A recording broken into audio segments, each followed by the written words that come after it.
Halo semuanya, selamat datang di video penjelasan kita di channel YouTube ini. Pernah nggak sih kalian kepikiran gimana caranya aplikasi di handphone kalian itu bisa jalan mulus banget? Maksudnya, gimana coba mereka bisa nyimpen ribuan kontak, jutaan foto, atau ngebuka halaman web cuma dalam hitungan kedipan mata? Nah, di balik layar yang super mulus itu sebenarnya ada sebuah sistem arsitektur tak terlihat yang kerja keras tanpa henti. Hari ini, kita bakal bongkar rahasia itu. Kita akan bedah gimana sih aplikasi mengatur datanya di belakang layar, menyulap informasi yang kelihatannya super rumit jadi pengalaman yang luar biasa cepat buat kita. Jadi, yuk langsung aja kita mulai. Oke, sebelum kita melangkah lebih jauh, tenang aja, hari ini kita nggak bakal pusing-pusing mikirin rumus matematika yang rumit, nggak sama sekali. Kita cuma bakal pakai 5 konsep sederhana ini sebagai peta jalan kita, mulai dari fondasi dunia digital, terus membandingkan array dan linked list, memahami antrian stack dan queue, mengukur kompleksitas waktu, dan pastinya bahas kenapa semua ini benar-benar penting buat kalian. Kita langsung masuk ke bagian pertama ya, fondasi dunia digital.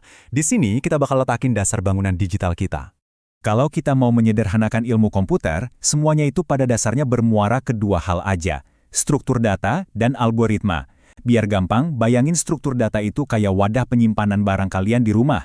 Bisa berupa kotak sepatu, lemari arsip, atau rak buku.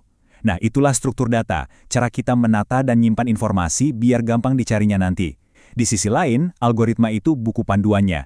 Ini adalah instruksi langkah demi langkah gimana kalian nyari barang di dalam kotak-kotak tadi, atau gimana cara nyusunnya biar rapi.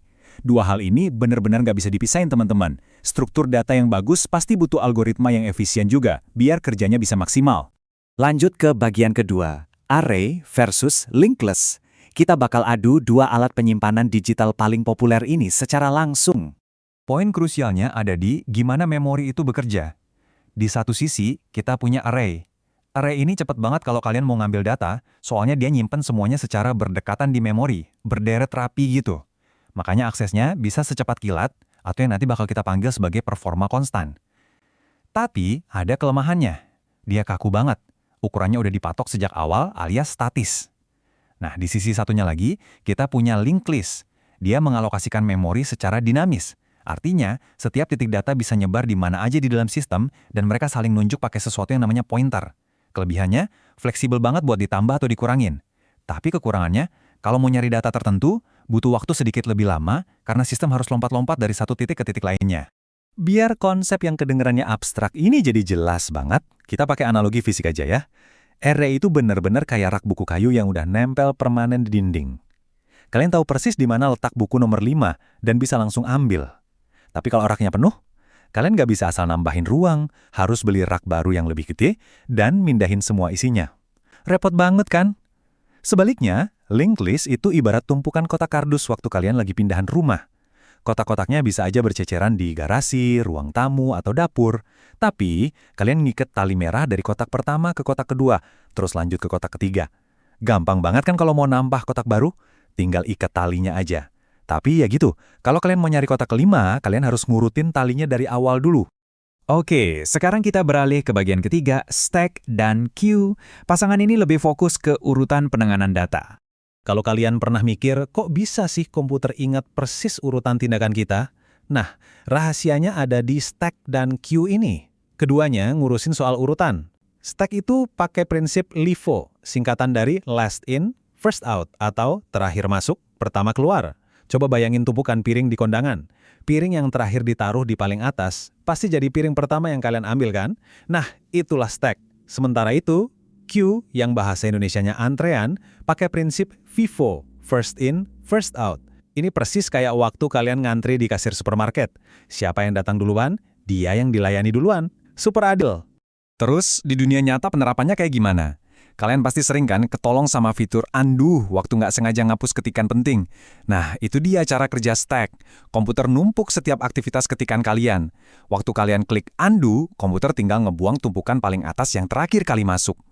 Di sisi lain, queue atau antrian, itu benar-benar pahlawan tanpa tanda jasa di dalam prosesor atau CPU kalian. Waktu kalian buka Spotify, Google Chrome, dan main game sekaligus, sistem pakai queue ini buat mastiin tugas mana yang duluan diminta biar diproses duluan secara berurutan. Jadi komputer kalian nggak bakal kebingungan dan ngeheng. Kita lanjut ke bagian keempat ya, mengukur kompleksitas waktu. Dengan banyaknya alat-alat tadi, gimana coba developer tahu mana yang paling pas buat dipakai? Jawabannya ada di konsep yang namanya notasi Big O. Jangan keburu takut dulu sama namanya ya. Sederhananya, ini tuh cuma semacam papan skor aja.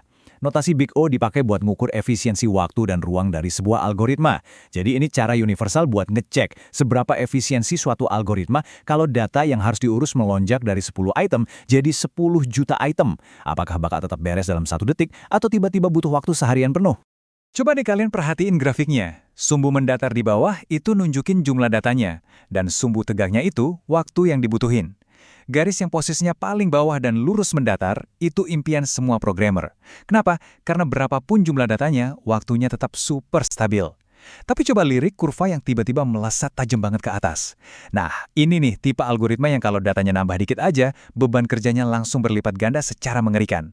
Ngelihat grafik ini, bikin kita sadar kan kenapa merancang aplikasi itu benar-benar butuh ketelitian yang luar biasa. Dari grafik tadi, kita bisa mecah tingkat efisiensi ke beberapa spektrum. OO1 atau konstan itu benar-benar skenario impian. Kayak array tadi, kecepatannya instan nggak peduli datanya sebanyak apa.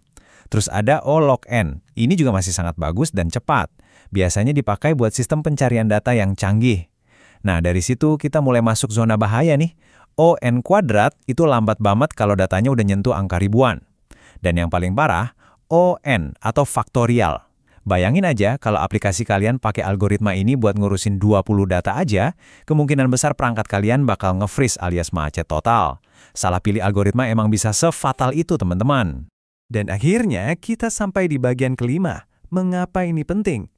Yuk kita tarik kembali semua konsep ini ke pengalaman sehari-hari kita. Mungkin kalian nanya, emangnya kenapa sih saya harus peduli sama array, stack, atau Big O ini? Ya, karena pilihan arsitektur inilah yang sebenarnya jadi nyawa di perangkat kalian. Kalau developer salah milih, baterai HP kalian bakal cepet banget habis karena prosesornya kerja terlalu keras. Memori RAM juga gampang penuh karena penyimpanannya boros.